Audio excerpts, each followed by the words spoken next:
दोस्तों आज यहाँ पे ये आपका दोस्त बात करने वाला आपके 12th स्टैंडर्ड के दोस्तों के लिए। जी हाँ दोस्तों, ये वीडियो आपके लिए।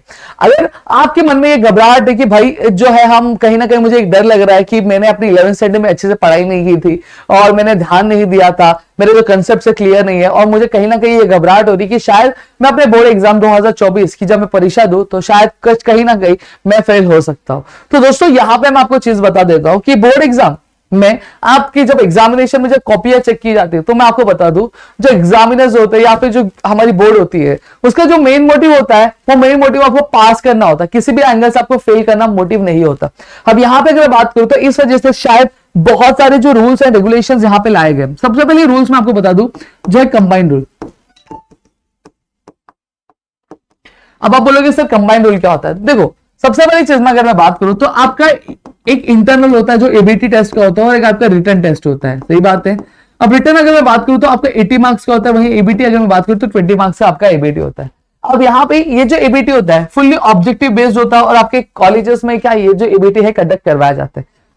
अगर आप अपने एक्सरसाइज के यानी टेक्सचुअल क्वेश्चन, टेक्सचुअल जो फिलिंग द ब्लैंक्स ऑब्जेक्टिव्स अगर वो पूरा कर लेते हो तो कहीं ना कहीं ये जो एबीटी, इस एबीटी में आप 20 आउट ऑफ 20 के आराम से स्कोर कर लेते हो। ठीक है, अब यहाँ पे होगा अब 20 आउट ऑफ 20। अब मैं यहाँ पे अगर बात करूं तो आपको 100 में से हम सभी से जानते हैं जो 35 है पासिंग मार्क्स है।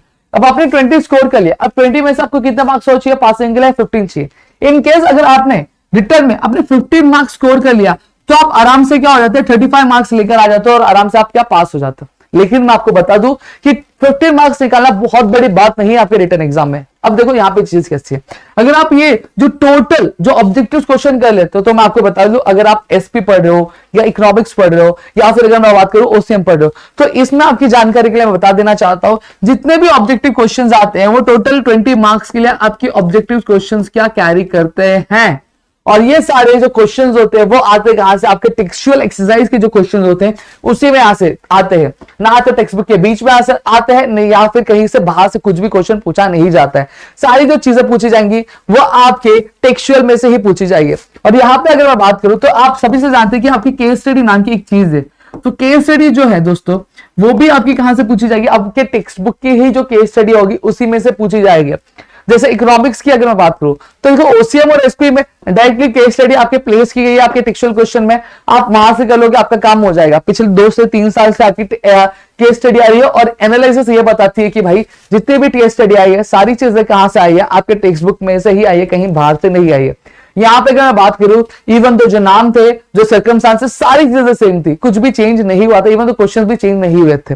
ठीक है, हो सकता है कि अगर टेक्स्ट बुक में राम मेंशन हो तो क्वेश्चन जब आया आपके बोर्ड एग्जाम में तो श्याम मेंशन होगा। क्लियर हो गया? तो केस स्टडी में जो आपके टेक्स्ट बुक में तो रिटर्न में मार्क्स निकालना बहुत बड़ी बात नहीं होती है।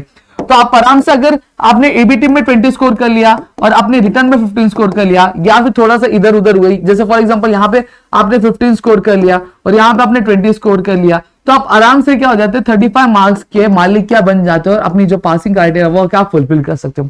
हालांकि पहले मुश्किल था, आपको इंटरनल में अलग से पासिंग मार्क्स निकालना पड़ता था और आपके एक्सटर्नल यानी रिटर्न में आपको अलग से पासिंग मार्क्स निकालना पड़ता था।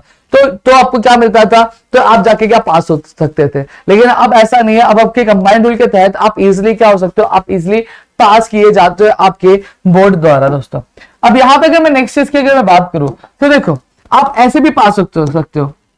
क्या आप अपने जो क्वेश्चंस एक्सरसाइज क्वेश्चंस है वो करते जाओ, सारी चीजें हो जाएंगी। सबसे पहले देखो पेपर पैटर्न है, पेपर पैटर्न समझ लो। पेपर पैटर्न समझ लोगे तो आपका जो कॉन्फिडेंस होगा और ज्यादा बूस्ट हो जाएगा। देखो जहां तक मुझे पेपर पैटर्न याद है अभी तक, तो 20 मार्क्स का आपका सीधा सीधा क्या आता है, आपका ऑब्जेक्टिव क्वेश्चन आता है। फिर उसके बाद अगर मैं बात करूं एसपी की, अगर मैं बात करूं तो आपका जो 12 से 8 मार्क्स का जो आता है डिस्टिंग्विश आता है। क्या आता है? आपका डिस्टिंग्विश आता है। और अगर मैं बात करूं तो डिस्टिंग्विश है वो कहीं से बाहर से नहीं आने वाला, वो सारी जो डिस्टिंग्विश है वो आपके टेक्स्ट बुक की है, वो टेक्स्ट बुक में से ही आएगी। फिर उसके बाद अगर मैं बात करूं आपका क्या होता है, तीसरी चीज यहाँ पे अगर मैं बात करना चाहूं तो आपके जो लॉन्ग आंसर्स होते हैं। देखो अगर हर एक चैप्टर की अगर बात करूं तो हर एक चैप्टर में 4 से 6 क्वेश्चन ही है, उससे ज्यादा क्वेश्चन आपको कहीं पे भी देखने नहीं मिलेंगे। आपको चाहे एसपी ले लो, चाहे आपका ओसीएम ले लो, चाहे आपका इकोनॉमिक्स ले लो, 4 से 6, 6 से 8 हो सकते हैं, उससे ज्यादा तो आपको देखने ही नहीं मिलेगा। अगर आप पर डे 4 क्वेश्चन भी करते हो या फिर 3 क्वेश्चन या फिर 2 क्वेश्चन भी डेली बेसिस पर अगर प्रैक्टिस करते हो, लर्न करते हो, तो मैं बोलता हूं आपका जो सिलेबस है वो सितंबर अक्टूबर तक क्या पूरा खत्म हो जाएगा। अगर आप चाहते हो कि मैं एक एनालिसिस बताऊं पर एक सब्जेक्ट का कि आपको एसपी में कितने टोटल क्वेश्चन जो आपको पढ़ने हैं और उसको किस तरह से लर्न करना है, क्या स्ट्रेटेजी होनी चाहिए। और हाँ, एक और चीज, मैं 360 डिग्री अगर माइंड मैप के बारे में बताऊं कि अगर आप सिर्फ एक क्वेश्चन पढ़ते हो, एक क्वेश्चन के बलबूते पे आप सारे क्वेश्चन का आंसर किस तरह से लिख सकते हो, अगर आप चाहते हो, अगर वो मैं बताऊं तो प्लीज कमेंट सेक्शन में कमेंट जरूर करना, ठीक है। क्योंकि ये चीज, ये जो 360 हमने हमारे डिग्री जो माइंड मैप है, ये हमारे ऑफलाइन क्लास में भी इंप्लीमेंट की हुई एक स्ट्रैटेजी है जो हमने इंप्लीमेंट किया, जहां पे स्टूडेंट्स को कम टाइम पे हमने पढ़ा कर क्या किया है, अच्छे खासे क्या स्कोर किए, जो है 100 में से हमने थियोरी सब्जेक्ट में 97 98 क्या मार्क्स हमने क्या स्कोर करवा के दिए हैं स्टूडेंट्स को, ठीक है, इस स्ट्रैटेजी के बलबूते पे। तो अगर आप चाहते हो कि लर्निंग ट्रिक क्या होनी चाहिए, लर्निंग टिप्स चाहिए, तो प्लीज कमेंट सेक्शन में कमेंट जरूर करना। और यहाँ पे मैंने आपको कंबाइंड रूल तो बता दिया, और कंबाइंड रूल के तहत आप इजीली क्या पास हो सकते हो। और पेपर पैटर्न समझो, पेपर पैटर्न समझ के आज से अभी से लग जाओ पढ़ना। और आपके मैं बता दूं, आपके सारे लेक्चर्स आ रहे, चाहे वो बीके के हो गए वो लेक्चर्स आ रहे आपके, चाहे इकोनॉमिक्स हो गया उसके लेक्चर्स आ रहे, एसपी के लेक्चर्स आ रहे, आपके ओसीएम के,